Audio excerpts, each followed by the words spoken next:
welcome or welcome back to the Little Stable. I'm your host, Cheyenne Christman, and today I'm out here at Mingo Creek Park with the Christman Stable to learn more about their training method that they've implemented since the early 90s. This year is just like magic. He's an open trotter at the Hollywood Casino at the Meadows with a winning time of 1:53.4. Today I am here with the Christman Stable to learn more about why they love this training method so much. How long have you been training the racehorses for? Since 90. Since 90. Do you know the exact year that you started? Well, right when I graduated, and that would be, I graduated in 91 and I started in 90. I've had riding horses my whole life, and I love riding. So when I got standard breds, I thought that we could ride them for their exercise, and we could get our riding horses in really good shape. And the standard breds, they are super smart, so they were easy to break. And we just got cheap claimers and started riding, our riding program, and the rest is history. When did you notice the benefits of breaking your standard breds to ride? They were way more manageable when they did hit the track. When we did go in and train them miles, they seemed like they handled it very easily. There makes them a lot smarter because it just makes them less responsive or less spooky, and just better horses all around. So what was the first horse that you remember that you broke to ride? Well, your first racehorse anyway. Mom, my mother, started working for Carl Coach Loan, you know, back in the late 80s. And Carl had a couple horses that were bad on the track, and they were just chronic lame horses. And the pounding of the racetrack was really bad for them. So we actually broke some of Carl's horses first. A couple of the first horses was Pronto, Mudslider, a couple, you know, they were pacers and trotters. So, I mean, we had Carly Ray, we had bought off of Carl. A lot of our first horses we bought off of Carl. And, you know, they weren't great horses, but, you know, they made us money because we didn't buy them for a lot of money. And they started out in the cheap classes, so and it was education. You know, we didn't want to spend a lot of money on a horse that, you know, we didn't know if the riding would help them or not. We had a pretty good idea that it would help them. Yeah. So I just noticed we had to go over a tree, and your horse did it with ease. So do you think that from them having to step over logs and dealing with a different ground that is not a flat surface, do you think it makes them more aware of where their feet are? Oh, most definitely. I got a quick story. Go right ahead. Jeff Carson had a horse that he bought off of Tommy Severchek. He bought this horse named Linwood Hiker off of Tommy Severchek. Now, Linwood Hiker had a broken knee, and, you know, they didn't give him a good prognosis to race again. Okay, so we broke him to ride. We kind of rehabilitated him for Jeff, and Jeff started coming out and riding with us. He ended up getting back to the races, and he was actually, you know, he wasn't like a world champion, but he made Jeff some money. Jeff is driving him, and he's at the Meadows, and he's coming down the stretch. He's at the top of the lane, right before the lightning lane comes. A horse makes a break in front of him, and Linwood Hiker puts his leg over the arch, you know, of the bike in front of him. At full speed. He stopped, pulled his leg out, kept on going. I think he finished 4th. Never went down. Wow. Never missed a beat. With the pace and hobbles on. Wow. It was the craziest thing I've ever seen. And with a horse that it was clumsy as he was when he first started racing and we first started riding him, there was no doubt in my mind that riding him and teaching him where his feet were saved that horse and saved Jeff and possibly a huge accident that day. Do you think that their overall mindset and attitude gets a lot better when you ride them? Oh, fantastic. It really is fantastic for him. Like this horse, this is, everything's coming our way. And I drove her like 2 starts ago. Now on the track, she's not a runaway or anything. She's very well behaved, but training down, we've had her since she was a yearling. And we broke her late 2-year-old year to ride, and she's now 4. And she can be a handful. Yeah, it teaches them to come off the bit. So when you're on the track, you always have a hold of them and you always want them to be on the bit a little bit because it helps with steering and them going straight and their gait. But you also need to not blow their mind, and you need to have other means to get the work into them without making them crazy, you know. But one thing about the standardbreds, they have good minds. As all the years that I've done it, I've only had one horse that was completely goofy, that riding did not help. Sometimes you know, you have a horse that ties up, you know, you're out here, you get to walk, and it just relaxes them. Yeah. The more relaxed your horse is when you have to work them, the better they're going to race come race day. Yeah. So you said that you broke her late 2-year-old year. Now, this is something I've never heard of. So you break your 2-year-olds to ride. Of course. So what about, do you worry about muscle memory or anything of that sort? Or do you think that's kind of like hocus pocus? Well, you want them to have a certain amount of memory. You don't want to, you know, the young horses, we've played with it for years. And we train them down to about 25, and then we break them to ride. They still train speed on the track, and they still jog in between riding. But most of the time, when you break them to ride, it makes them just stronger. So when you hit the track, it makes them easier to hold their gait. Even though I don't hold them on the trot out here, I don't make them pace. You know, out here, they are a riding horse.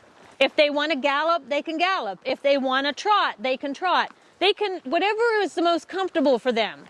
I've had many horses that, you know, when you first start, they want to stay on the trot, and then they learn that they're allowed to gallop out here. A horse is going to run, a horse is going to run. Yeah. Okay? It doesn't make any, I mean, this is a crazy concept, you know, that people think that, oh, well, it's a trotter, you let it run, it's going to run on the track. A horse is going to run on the track. It has nothing to do with if you let them run under saddle. A horse is a horse. You know, once you train them a certain race speed, you know, on their gait, they know what they're supposed to do when they hit the track. Okay? A lot of times letting them gallop and letting them stretch out and do like a more natural gait actually makes them want to trot more when they're on the track, which is what I've found in the whole, you know, 30 some years that I've done this with my horses. Wow. So you've done this for over 30 years. You've been training horses for over 30 years. Yes. That is insane. So you were talking about the track, and you're talking about track work. So you do the riding, and your husband, Mark, AKA my dad, he does all the track work when it comes to shoeing and training them down, correct? He does a lot of the track work.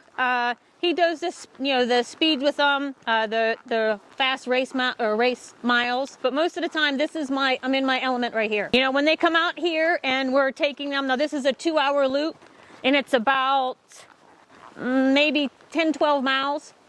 I mean, they're going up and downhill. We have one spot where, you know, actually 2 spots where we'll like run them, you know, and actually race them a little bit. And it's actually coming up in a little bit. He does most of the track work. As far as blacksmith, we kind of both take them up. We get them done at the Amish. They do what we want, and they're really good about, you know, price, and even though it takes us a while to get there. As far as tacking on shoes, I tack on shoes too. It's a real benefit to know how to put a shoe on a horse if you're out here in, you know, mud, or you know, or if you want to go in and train a horse and you're at the farm and they have a shoe off. My husband is very good about shoeing. He's really adamant about angles and, you know, length of toes and, you know, the kinds of shoes that you put on the horse. So what horse have you noticed that this training method has helped the most? Hoopy. We have a horse, he's retired now, he's 19. He just retired just shy of 500,000 when he was 14. He raced every start. Every year that he could race, he had one start, which is pretty amazing. We don't usually train outside horses. We kind of do our own thing, and it's our money that we have invested in these horses, so we're a little bit different trainers too than other people. You know, we don't rely on a training bill. Randy Ringer, he had Hoopy, and Hoopy went through 4 different trainers, and he was very hot, and he was kind of stupid. And basically the trainers that Randy had him with told him to Amish the horse, that he'll never make a nickel. And the second training mile that my husband took that horse, he said, we need to own some of this horse. Randy wanted us to train the horse, and he knew that we did a different type of training and so on. So anyway, we agreed to take the horse, and then after the horse took off and Randy wanted to sell his half, we ended up buying the rest of him, and we owned him all since he was like 5. Yeah. Anyway, Hoopy, we ended up retiring him at 14. We wanted for him to still be a usable horse. So I showed him the barrel pattern, and now he's a retired standardbred, but he does awesome on the barrels. He's unbelievable pole horse. He made it to state in keyhole. His first year that he showed in 4-H, he ended up 7th in the state. Anyway, the joke was when he was racing, and even when he set the track record at the Meadows, he'd be a lot faster after he had his foal. Like, he's always been big barreled, and he's always been a big, thick horse, but he's just beautiful, and he's been an excellent horse for us, and I can't be happier giving him a place for the rest of his life. Yeah. He should be the ambassador for the standardbred breed because he is one tough horse, and he is now grandma safe. Grandma comes out here and rides him, and he's now 19, and he's just a fantastic horse. In fact, this week he's going to be at the Meadows for like a meet and greet, and little kids are going to Give him treats. Give him all kinds of treats, which that's what he loves to do, is eat. Yeah. So these horses, you get them broke to so much stuff that they're basically grandma safe, child safe, so on and so forth, right? Yeah. And anytime if somebody looks on the training lines and they see Cheyenne Christman down as trainer, or Mark Christman, my dad, down as trainer, you can make a safe bet that they are broke to ride. Exclusively, yeah. They're not just rode around at the racetrack, around the barns, and you threw up, you sat on them bareback. No, they are broke. They're broke for everything. You've seen, we just went through water. Yeah. Any horse that I've been trainer down on will be exclusively rode. Well, they know that's where they're supposed to be running at. Yeah, so here we go. So here we go. We're going. Here. What's that mud hole?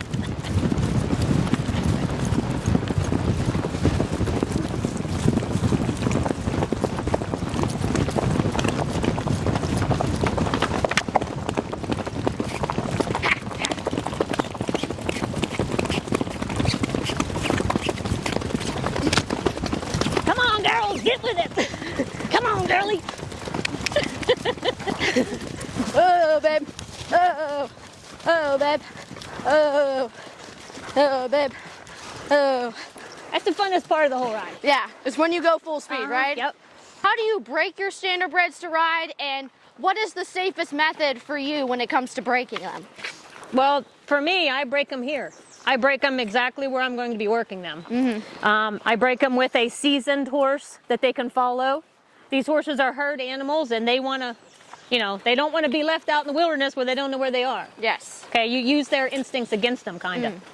Anyway, I usually have full cups on them so that it encourages them to go forward and follow the horse in front of them, and they can't see you up above them. So you break them to ride out here. And is there any other parks that you typically ride them at? There's a couple. Mingo is our main park that we've always rode on in. We went to Babington, which is Hillman over in Burgettstown, and we've taken them to Raccoon Creek. That's a real nice place to ride. Is there any other horses that you basically never put on the track except for race day? We had two pacers. They were both gray. Anyway, the one was called Silver Phantom, and he raced in like the step below the preferred. I mean, they were both pretty nice horses, Tough Butter and Silver Phantom. They were complete sulkers. Of course, they were pacers, but if you trained them, they wouldn't race good for a month. And if you just rode them hard, they'd go in there and just give you all they've got.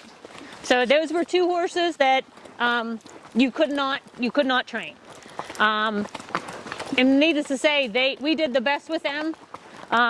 We had bought them pretty cheap at the sale because basically they wouldn't go because they were huge sulkers. And they were both gray, and they were both beautiful. They were both super to ride. They were good to race. They were, well behaved on the track. Just riding made him a horse. So another horse that I remember of you guys having that was a sulker was Skull of Roses. Oh yeah. Do you mind telling us a little bit more about that horse? We usually try to get trotters. Trotters is our thing. We really like trotters. But even like riding, he was lazy. I mean, lazy. I mean, we would ride together and I'd be like, hi! You'd be like, just being able to see over that hill. He rode good, but he just did it because he wanted to be with the other horse. Yeah. Right? But anyway, Skull of Roses, we ended up getting him cheap and we broke him to ride and we would work him really hard under saddle. Even if we just walked him further, you know, or just rode him for an hour longer than the other horses or whatever, you know. A lot of times we'll just ride one group and that one time out here and that'll be enough for like normal horses. Mm-hmm. The ones that are super, super lazy, we do 2 hard days in a row and that usually makes them, you know, Sharper. makes them sharper, but it makes them race day easier for them. And the big thing about Rosie was scared to death of Aaron Merriman. Aaron Merriman could get that horse to go faster than any other person or any other driver that ever drove him. So I don't know what magic dust that Aaron had with that horse, but Magic dust, I love that. That's a great term. Aaron could light a fire under that horse's butt. And I noticed that you post a lot of pictures and stuff of people coming up to you and petting the horses and getting to learn about the horses. Do you think that like you doing this training method, it's a great way to, you know, promote the standardbred breed? Absolutely. There's a lot of times where people are out here, they like to pet the horses. You know, they come up and, you know, we tell them about, you know, what horses we have at the time. And, you know, they're a lot of them, you know, some of them have nothing to do with horses. They don't know nothing. But there's many of them that actually have horses themselves and they are amazed that, you know, the standardbreds are such a versatile breed. I really think that the standardbred breed is the most underrated breed, you know, of horses. All right, so hope you guys enjoyed riding with the Christman Stable. Make sure you follow us on all of our social media and subscribe to this YouTube channel so you're always up to date on who or what the Little Stable covers next. As always, I'll see you guys in the next video. Bye, guys.